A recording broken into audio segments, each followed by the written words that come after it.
Bonjour à tous, je suis Maître Dominguez, avocate spécialiste en droit des successions en Espagne. Aujourd'hui, nous allons traiter un sujet qui touche beaucoup de vous, surtout si vous allez hériter sur le droit espagnol, la réserve héréditaire. Qu'est-ce que c'est? Qu'est-ce que cela implique pour vous? Combien allez-vous recevoir d'une succession? C'est parti. Eh bien, tout d'abord, qu'est-ce que la réserve héréditaire en Espagne? Bref, en Espagne, vous ne pouvez pas faire ce que vous voulez avec votre patrimoine, même en laissant un testament. La loi espagnole impose qu'une partie de votre patrimoine soit destinée à certains héritiers. C'est ce qu'on appelle en espagnol légitime, c'est-à-dire réserve héréditaire en français. Et vous vous demandez quel est le but de cette figure. Ce qui a cherché le législateur avec la réserve héréditaire, c'est de protéger certains membres de la famille. Normalement, les enfants, le conjoint et les ascendants. Et surtout, éviter qu'ils soient exclus totalement d'une succession. Un pays, plusieurs droits. Dans la majorité des régions, on applique le Code civil général. Autrement dit, le droit commun. Mais certaines régions ont un droit spécial, un droit foral, c'est-à-dire ils ont ses propres règles en ce qui concerne la réserve héréditaire.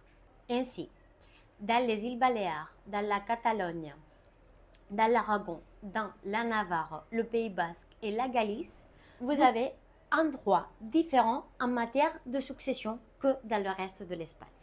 Et surtout, vous l'avez bien compris, c'est le droit foral qui prévaut.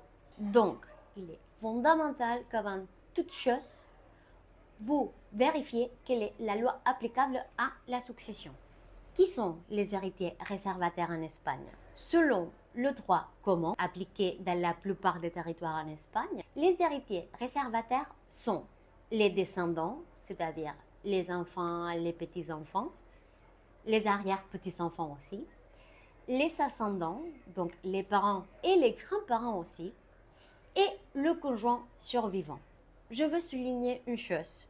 Tous les enfants, même ceux adoptés ou les nés hors mariage, ont le même droit. Donc, ils vont aussi recevoir la réserve héréditaire.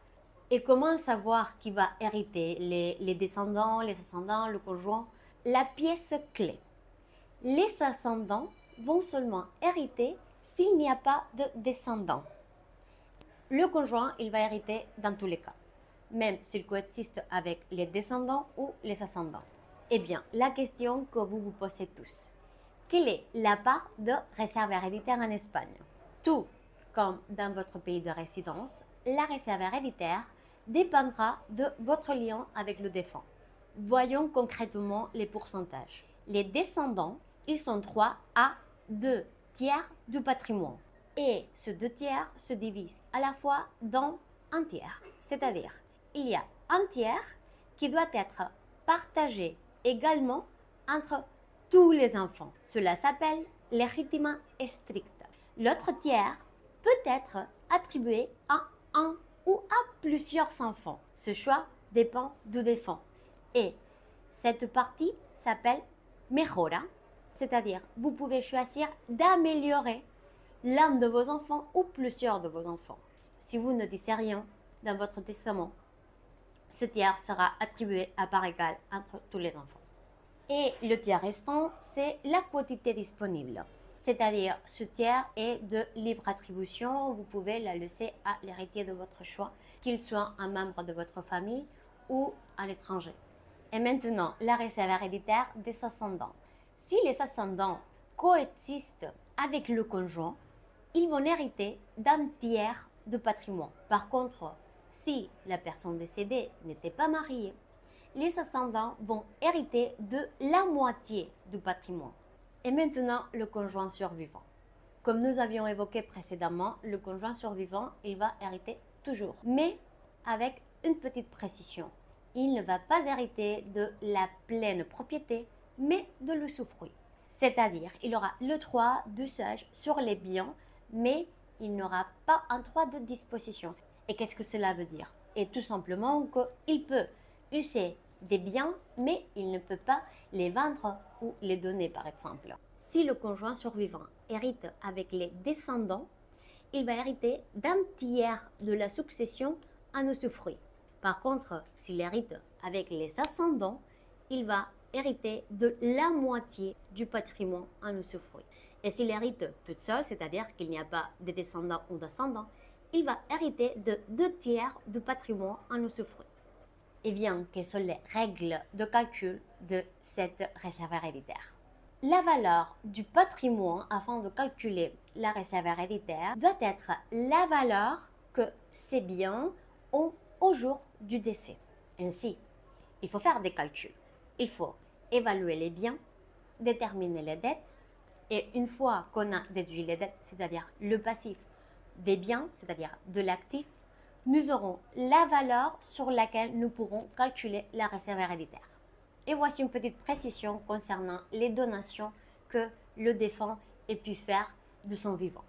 Veuillez noter que toutes les donations qui auraient pu être effectuées par le défunt vont être intégrées dans le patrimoine afin de calculer la réserve héréditaire. Donc, il est très important de bien faire une recherche pour savoir si le défunt avait ou non fait des donations de son vivant. Eh bien, imaginons, vous êtes le petit enfant et votre parent, il est décédé avant de votre grand-parent. Vous pouvez vous demander, moi, est-ce que j'ai droit à la réserve héréditaire de mon grand-père ou de ma grand-mère? Eh bien, voici la bonne nouvelle. Oui, vous avez le droit de représenter votre parent dans la succession de votre grand-père ou de votre grand-mère. Attention, cela s'applique que si un décès est survenu. Mais si par exemple votre papa renonce à la succession de votre grand-père, vous n'aurez pas droit à le représenter dans la succession. Et qu'il y en ait si par exemple vous êtes marié mais que vous êtes séparés. Est-ce que vous avez le droit d'obtenir la réserve héréditaire de votre ex-conjoint? Eh bien, la réponse n'est pas si simple. Mais voyons quelques exemples afin que vous puissiez vous faire une idée. Si par exemple, vous êtes divorcé, vous n'aurez pas droit à la réserve héréditaire. Par contre, dans une situation de séparation, il faut faire la distinction entre la séparation légale et la séparation de fait. Si la séparation est légale, c'est simple, vous n'aurez pas droit non plus à la réserve héréditaire. Mais si la séparation, c'est une séparation de fait, c'est-à-dire s'il n'y a pas de décision d'un juge statuant la séparation, c'est un peu plus compliqué. Et il va falloir obtenir et constituer un dossier de preuve afin que les héritiers puissent démontrer de cette séparation. Voyons un autre scénario. Dans nos jours, il est très habituel d'être marié en deuxième noces avec une autre personne, mais avoir des enfants de notre premier mariage. Et alors, comment ça se passe dans une succession en Espagne? Veuillez noter que le législateur a presque tout prévu. Ainsi, par exemple, si vous héritez avec les enfants de votre conjoint, vous pourriez vous accorder afin de transformer l'usufruit en une somme d'argent. Et la conséquence serait d'éviter des indivisions ou de partager les biens avec d'autres héritiers.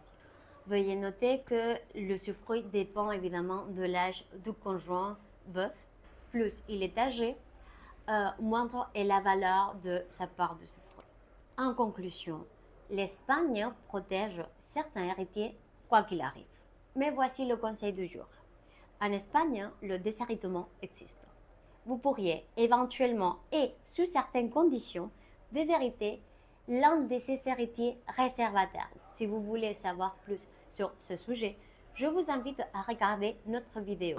Il est très important que ce soit avant de rédiger votre testament ou avant d'accepter une succession, de connaître très bien les règles qui s'appliquent à la réserve héréditaire en Espagne et surtout de savoir quelle est la loi applicable pour connaître votre quote-part dans la succession.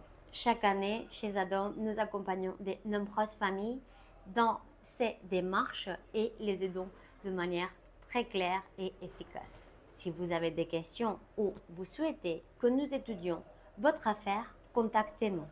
Nous sommes là pour vous aider.